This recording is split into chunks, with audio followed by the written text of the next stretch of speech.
Changes are the only thing that is constant throughout this universe. Hello everyone, I am Aparna R from S5 ECA PSAT here to present a presentation on the topic dark energy and dark matter.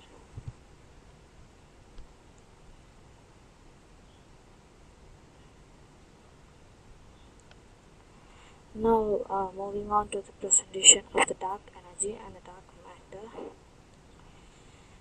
Let's look at the fact.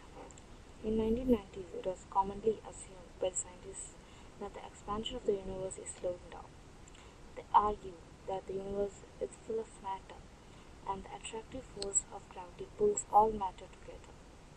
Gravity was certain to slow the expansion as time went on. Then, in 1998, with the help of Hubble telescope, it was found that the expansion of the universe has not been slowing due to gravity, as everyone thought, but it has been accelerating. No one expected this, no one knew how to explain it, but something was causing it. Scientists call them the unknown dark energy. More is unknown than is known. We know how much dark energy there is because we know how it affects the universe expansion. Other than that, it's a complete mystery. But it is an important mystery. It turns out that roughly 70% of the universe is dark energy. Dark matter makes up about 25%. The rest, everything on Earth, everything ever observed with all our instruments, all normal matter, adds up less than 5% of the universe. Come to think of it, maybe it shouldn't be called normal matter at all, since it is such a small fraction of the universe. This diagram reveals changes in the rate of expansion since the universe's birth 15 billion years ago. The more shallow the curve, the faster the rate of expansion. The curve changes noticeably about 7.5 billion years ago, when objects in the universe began flying apart at a faster rate. Astronomers theorize that the faster expansion rate is due to a mysterious dark force that is pulling the galaxies apart. Let's look at some of the theories and explanations about dark energy. First one, dark energy as a property of space. Einstein discovered that it is possible for more space to come into existence. Then, one version of Einstein's gravity theory, the version that contains a cosmological constant, makes a second prediction. Empty space can possess its own energy. Because this energy is a property of space itself, it would not be diluted as space expands. As more space comes into existence, more of this energy of space would appear. As a result, this form of energy would cause the expansion of the universe faster and faster.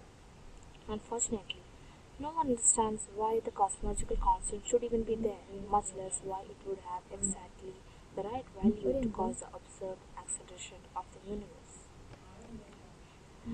Let's get some explanation about the cosmological constant.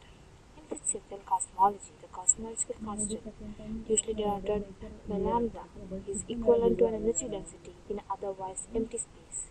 It was originally proposed by Albert Einstein as a modification of his original theory of general relativity to achieve a stationary universe. Einstein abandoned the concept after the observation of the Hubble redshift indicated that the universe might not be stationary, as he had based his theory on the idea that the universe is unchanging. However, a number of observations, including the discovery of cosmic acceleration in 1998, have revived the cosmological constant, and the current standard model of cosmology includes this term. Moving on to the second explanation or second speculation.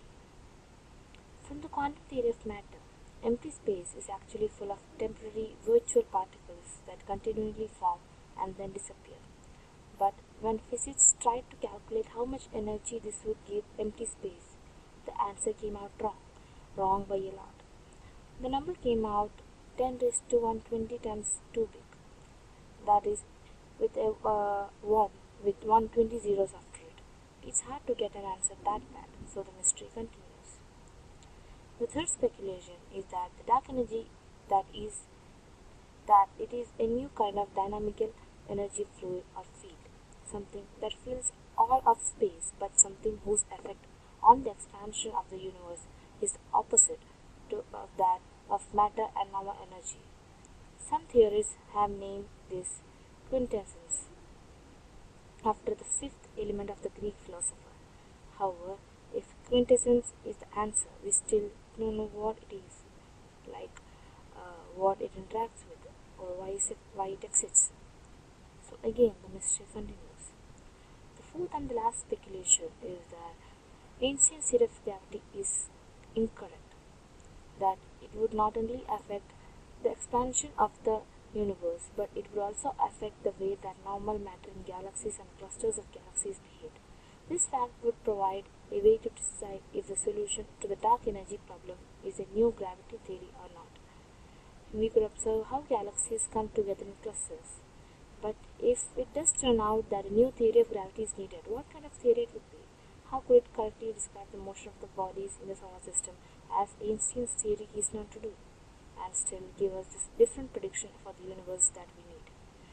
These are candid theories, but none are compelling, and hence again the mystery continues. Now let's look at some more fact about dark matter.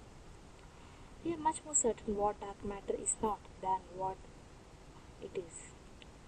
There is too far little visible matter in the universe to make up the 25% required by the observations. It is not in the form of dark clouds of normal matter made up of particles called baryons. We know this because we would be able to detect baryon clouds by their absorption of radiation passing through them.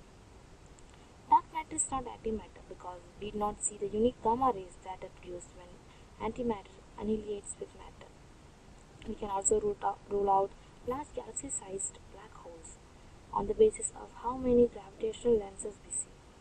High concentrations of matter bend light passing near them from the objects further away, but we do not see enough lensing events to suggest that such objects to make up the required 25% of dark matter contribution. There are still a few dark matter possibilities that are viable. Baryonic clouds matter could still make up the dark matter if it were all tied up in brown dwarfs or in small, dense chunks of heavy elements. These possibilities are known as massive compact halo objects or MACHOs. But the most common view is that dark matter is not baryonic at all, but that it is made up of other, more exotic particles like axions or weakly interacting massive particles or WIMPs. MACHOs are usually objects ranging from the size of small stars to supermassive black holes. MACHOs are made of ordinary matter like protons, neutrons, and electrons. They may be black holes, neutron stars, or brown dwarfs. Neutron stars and black holes are the final result of a supernova of a massive star. They are both compact objects resulting from the supernovae of very massive stars. Neutron stars are 1.4 to 3 times the mass of the Sun. Black holes are greater than 3 times the mass of the Sun. Because a supernova usually leaves behind a remnant cloud of gas, these objects must travel far from the remnant to be hidden. WIMPs are subatomic particles which are not made up of any ordinary matter. They are weakly interacting because they can pass through ordinary matter without any effects. They are massive in the sense of having mass. Whether they are light or heavy depends upon the particle. With this, I come to conclude my session on dark energy and matter.